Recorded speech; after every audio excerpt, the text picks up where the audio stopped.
नमस्कार, आप देख रहे हैं प्राइम टीवी। मैं हूं आपके साथ अब्दुल करीम। खबरों की शुरुआत करेंगे, लेकिन उससे पहले लखनऊ से इस वक्त की एक बड़ी खबर सामने आ रही है। लखनऊ से इस वक्त की बड़ी खबर, यूपी के 3 आईपीएस अफसरों का प्रमोशन हुआ है। बड़ी खबर आपको बता रहे, भानु भास्कर एडीजी कानपुर पद पर प्रमोट किए गए हैं। रामकृष्ण सोड़कार एडीजी आगरा पद पर प्रमोट हुए हैं और अखिल कुमार को एडीजी गोरखपुर पद की जिम्मेदारी सौंपी गई है। तो बड़ी खबर आपको बता रहे हैं, लखनऊ से यूपी के 3 आईपीएस अफसरों का प्रमोशन हुआ है और भानु भास्कर को एडीजी कानपुर पद पर प्रमोट किया गया है। रामकृष्ण सोड़कार एडीजी आगरा पद पर प्रमोट किए गए हैं। अखिल कुमार को एडीजी गोरखपुर पद की जिम्मेदारी सौंपी गई है।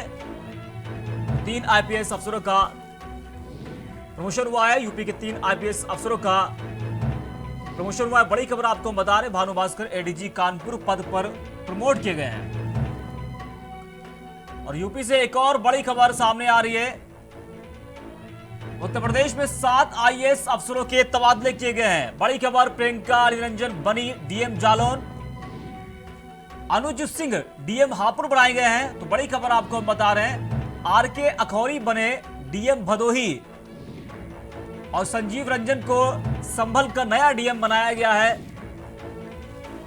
और 7 आईएएस अफसरों के यूपी में तबादले किए गए हैं। प्रियंका निरंजन बनी जालौन की डीएम और अनुज सिंह को हापुड़ का नया डीएम बनाया गया है। इसी के साथ आरके अखौरी को भी भदोही का नया जिलाधिकारी बनाया गया है। तो इसी के साथ बड़ा फेरबदल देखने को मिला है। जिस तरह से पंचायत चुनाव करीब है, उसको देखते हुए आईपीएस और आईएएस अफसरों के तबादले लगातार जारी हैं और 7 आईएएस अफसरों के तबादले हुए हैं। उत्तर प्रदेश में आरके अखौरी को भदोही का नया डीएम बनाया गया है और संजीव रंजन को संभल का नया जिलाधिकारी बनाया गया है।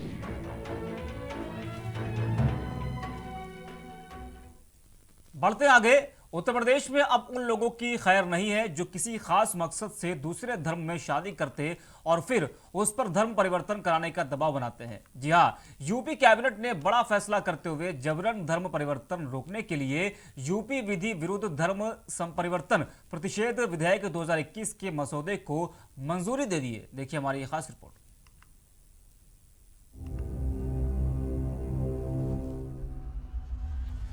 पहले प्यार के सपने, फिर झूठी शादी और उसके बाद जबरन धर्म परिवर्तन। अब इन मंसूबों पर धोखेबाज कामयाब नहीं हो पाएंगे। जी हां, अब इसके लिए सूबे की योगी सरकार एक कड़ा फैसला लेकर आ चुकी है। जबरिया धर्मांतरण रोकने वाले बिल के मसौदे को योगी सरकार को हुई कैबिनेट बैठक में मंजूरी दे दी गई। उत्तर प्रदेश विधि विरुद्ध धर्म परिवर्तन प्रतिषेध अध्यादेश 2020 को विधेयक के रूप में पास कराने के लिए अब विधानमंडल में पेश किया जाएगा। बिल में किए गए प्रावधानों के मुताबिक जबरन धर्मांतरण कराने वालों को अलग अलग श्रेणी में 1 साल से 10 साल तक की सजा हो सकती है। साथ ही धर्मांतरण कराने वालों को 5 लाख रुपए तक जुर्माना पीड़ित पक्ष को देना होगा।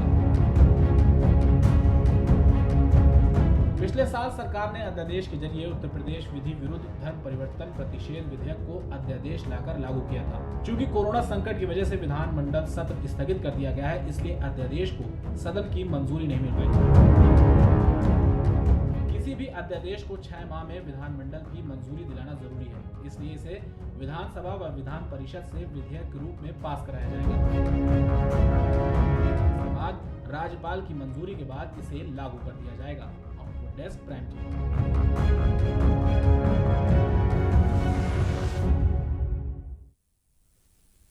वहीं लखनऊ से इस वक्त की एक और बड़ी खबर सामने आ रही है। तो लखनऊ से बड़ी खबर सामने आ रही है, सीएम योगी आज बांटेंगे घरौनी प्रमाण पत्र। तो बड़ी खबर आपको बता रहे हैं, 11 जिलों के 1001 गांवों को लाभ मिलेगा। 1.57 यानी कि 1.5 लाख से ज्यादा लाख ग्रामीणों को इस सुविधाएं मिलेगी। सीएम योगी वर्चुअल माध्यम से बातचीत करेंगे। तो लखनऊ से बड़ी खबर आपको हम बता रहे हैं, सीएम योगी आज बांटेंगे घरौनी प्रमाण पत्र और 1,57,000 लोगों को जो है ये घरौनी मिलेगी। तो बड़ी खबर आपको बता रहे हैं, लखनऊ से सीएम योगी वर्चुअल माध्यम से बातचीत करेंगे लखनऊ से बड़ी खबर,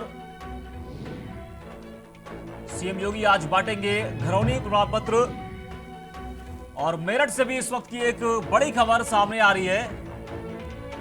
40 करोड़ की सरकारी जमीन पर कब्जा किया गया है। तो मेरठ से बड़ी खबर आपको बता रहे हैं, 40 करोड़ की सरकारी जमीन पर कब्जा किया गया है। दिल्ली की निजी कंपनी करा रही है अवैध निर्माण और एमडीए के जमीन के साथ बेची गई निगम की जमीन।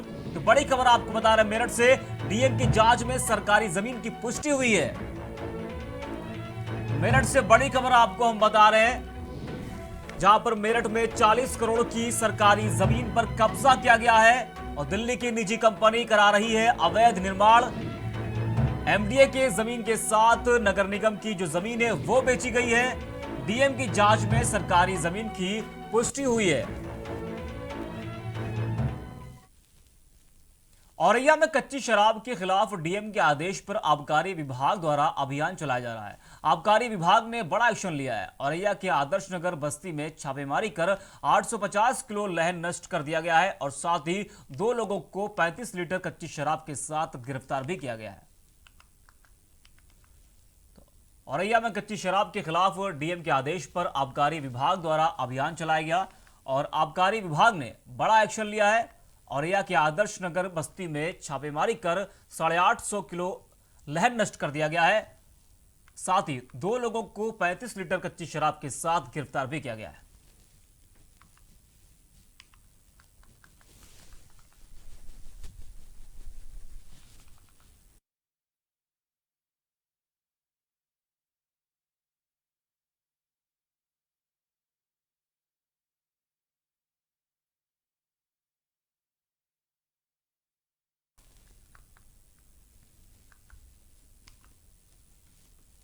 लखनऊ के आलमबाग बस अड्डे पर बहुजन कार्यकर्ताओं ने धरना प्रदर्शन किया। प्रदर्शनकारियों ने बताया कि डॉक्टर भीमराव अंबेडकर और महर्षि सुदर्शन की मूर्तियों को उनके प्रतिष्ठित प्राचीन सुदर्शन मंदिर से उखाड़कर गंदे नाले पर फेंक कर उत्तर प्रदेश भारतीय जनता पार्टी की सरकार बहुजन समाज का सब्र का इम्तिहान ले रही है। बहुजन समाज के कार्यकर्ताओं ने यह भी बताया कि 25 फरवरी को अंतर्राष्ट्रीय लेवल पर सुदर्शन की जयंती मनाते हैं। अगर मंदिर का निर्माण नहीं हुआ तो जन आंदोलन करेंगे और रोड पर भी प्रदर्शन करेंगे। तो लखनऊ के आलमबाग की तस्वीरें आपको हम ये दिखा रहे हैं, जहां पर बस अड्डे पर बहुजन कार्यकर्ताओं ने धरना प्रदर्शन किया है। प्रदर्शनकारियों ने बताया कि डॉक्टर भीमराव अंबेडकर और महर्षि सुदर्शन की मूर्तियों को उनके प्रतिष्ठित प्राचीन सुदर्शन मंदिर से उखाड़कर गंदे नाले पर फेंक कर उत्तर प्रदेश भारतीय जनता पार्टी की सरकार बहुजन समाज का सब्र का इम्तिहान ले रही है। बहुजन समाज के कार्यकर्ताओं ने यह भी बताया कि 25 फरवरी को अंतर्राष्ट्रीय लेवल पर सुदर्शन की जयंती मनाते हैं। अगर मंदिर का निर्माण नहीं हुआ तो जन आंदोलन करेंगे और रोड पर भी प्रदर्शन करेंगे।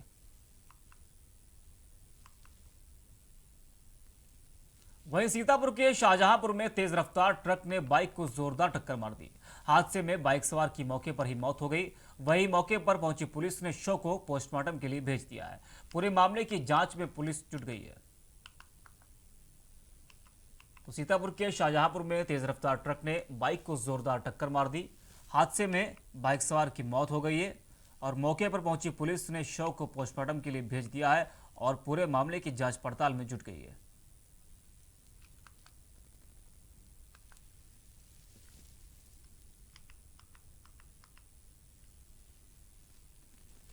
और सीतापुर से इस वक्त की बड़ी खबर सामने आ रही है।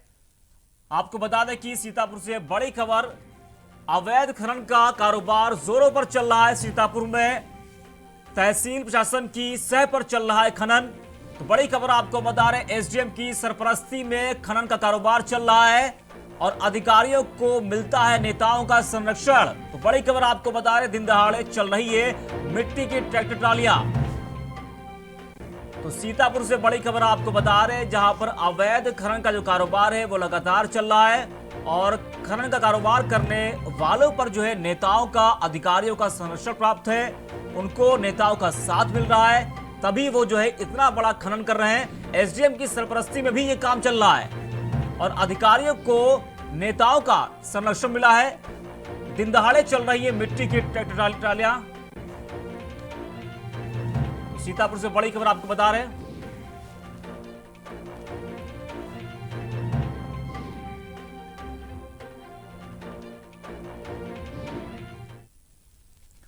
वहीं मेरठ से इस वक्त की एक और बड़ी खबर सामने आ रही है। मेरठ बिटकॉइन के नाम पर 20 करोड़ की ठगी की गई है। तो बड़ी खबर आपको बता रहे हैं, कई राज्यों के 70 से ज्यादा लोगों को चूना लगाया गया है। मोदीपुरम के नवनीत उसकी पत्नी ने ठगी को अंजाम दिया है। ठग दंपति के खिलाफ गाजियाबाद में केस दर्ज कर लिया गया है। तो मेरठ से बड़ी खबर आपको बता रहे हैं, बिटकॉइन का ये पूरा मामला है, जहां पर बिटकॉइन के नाम पर 20 करोड़ की ठगी की गई है और कई राज्यों के 70 से ज्यादा लोगों को चूना लगाया गया है। मोदीपुरम के नवनीत उसकी पत्नी पर यह इल्जाम लगा है ठगी का, और ठग दंपति के खिलाफ गाजियाबाद में भी केस दर्ज कर लिया गया है। और सीतापुर से भी इस वक्त की एक बड़ी खबर सामने आ रही है।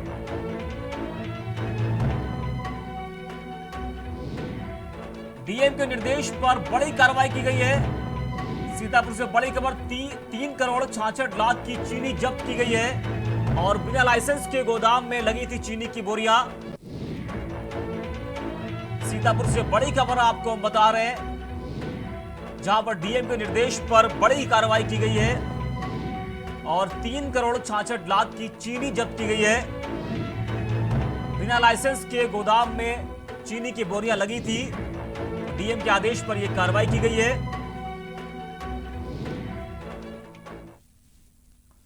सुल्तानपुर में बाइक सवार बदमाशों के हौसले बुलंद हैं। नगर कोतवाली के विकास भवन के पास स्कूली छात्राओं से बाइक सवार बदमाशों ने मोबाइल की छिनतई कर ली। जब तो छात्राएं और आसपास खड़े लोग कुछ समझ पाते, तब तक बेखौफ बाइक सवार बदमाश मौके से फरार हो गए। फिलहाल इस वारदात ने वहां लगे सीसीटीवी कैमरे में पूरी ये वारदात जो है वो कैद हो गई है और सूचना मिलने पर मौके पर पहुंची पुलिस मामले की जांच में जुट गई है।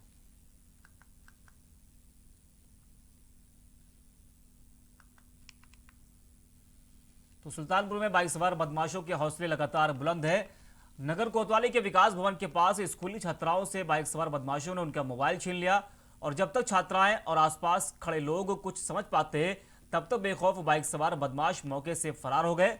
फिलहाल जो बदमाश है उन्होंने इस वारदात को अंजाम जो दिया है, उसका जो पूरी वारदात है वो वहां पर लगे सीसीटीवी कैमरे में कैद हो गई।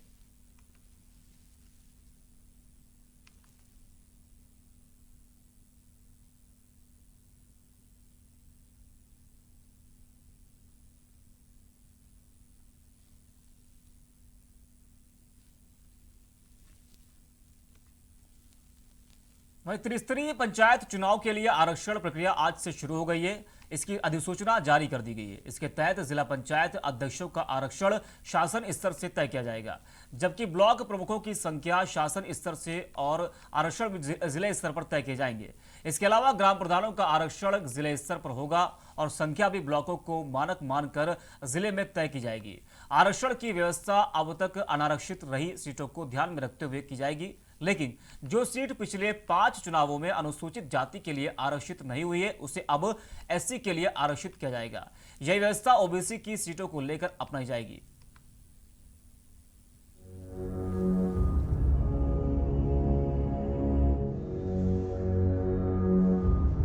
यूपी सरकार ने पंचायत चुनाव के लिए त्रिस्तरीय पंचायतों में वार्डों के आधार के लिए नियमावली जारी कर दी है।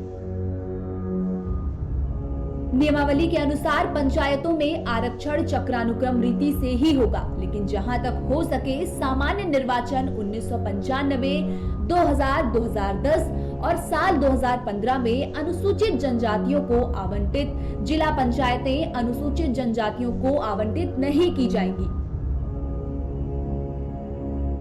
इसी तरह पिछड़े वर्गों को आवंटित जिला पंचायतें पिछड़े वर्गों को आवंटित नहीं की जाएंगी। पंचायती राज विभाग के अपर मुख्य सचिव मनोज कुमार सिंह ने प्रेस कॉन्फ्रेंस कर इसकी जानकारी दी। उन्होंने कहा कि पंचायत चुनाव 2021 के लिए जिला पंचायत, क्षेत्र पंचायत और ग्राम पंचायत के स्थानों, पदों के आरक्षण और आवंटन को लेकर शासनादेश जारी कर दिए गए हैं। उन्होंने कहा कि पिछले 5 चुनाव के दौरान कौन सा पद किसके लिए आरक्षित था, उसे आधार मानकर इस बार आरक्षण तय किया जाएगा। इसके तहत सबसे पहले अनुसूचित जनजाति की महिला और उसके बाद एसटी के आरक्षण की व्यवस्था होगी। इसके बाद एससी महिला, फिर एससी और उसके बाद ओबीसी महिला, फिर ओबीसी के आरक्षण की पद्धति अपनाई जाएगी। के लिए आरक्षण और आवंटन की जो पॉलिसी है वो आज इस शासनादेश के माध्यम से जारी की गई है और आप सब अवगत हैं कि पुनर्गठन और परिसीमन की कार्रवाई जिलों में पूर्ण कर ली गई है। उसके बाद का ये जो चरण है ये आरक्षण का है। इसमें जिला पंचायत अध्यक्ष और जिला पंचायत के जो वार्ड मेंबर्स हैं उनका, क्षेत्र पंचायत के प्रमुख, क्षेत्र पंचायत के सदस्य, ग्राम प्रधान और ग्राम पंचायतों के सदस्य, सभी के सीटों का निर्धारण किया जा चुका है।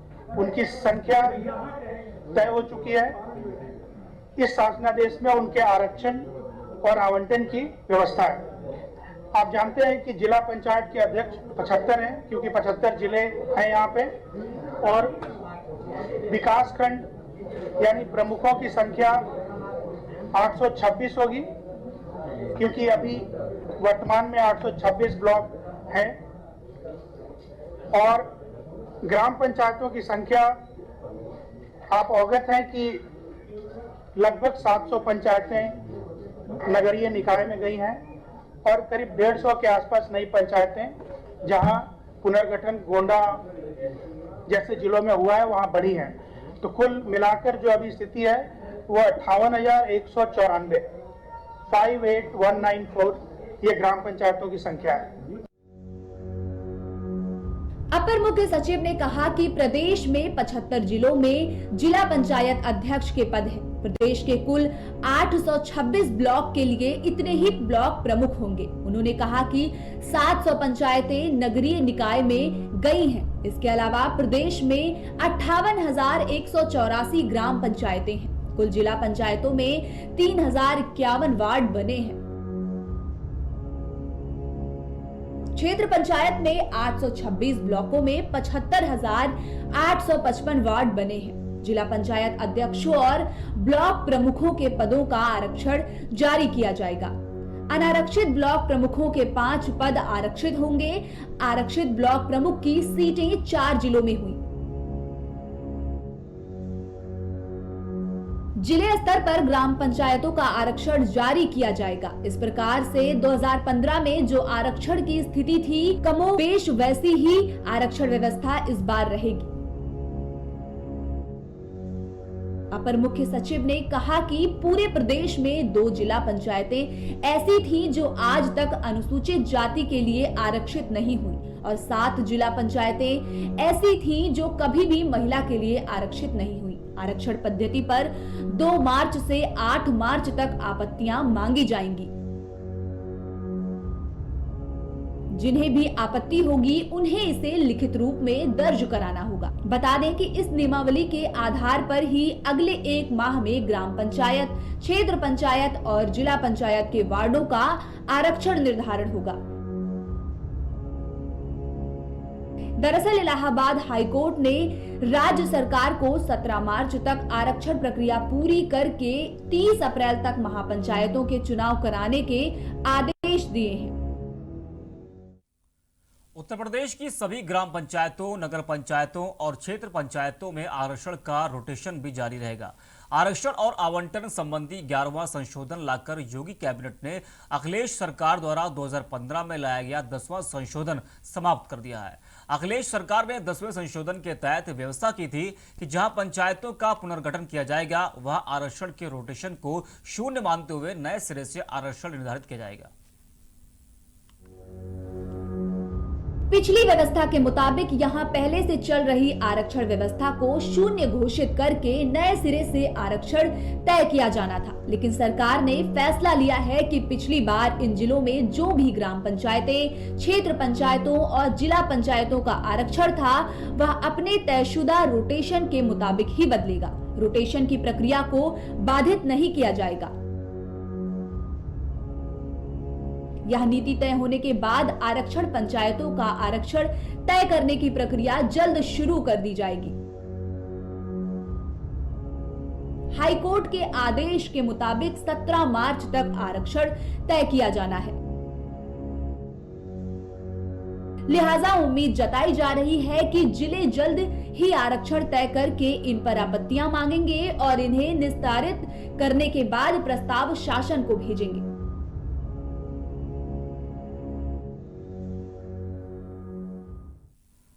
तो ये थी यूपी चुनाव से जुड़ी कुछ खबरें, जहां आपको बताया गया कि यूपी में पंचायत चुनाव में आरक्षण का चक्रानुक्रम जारी रहेगा।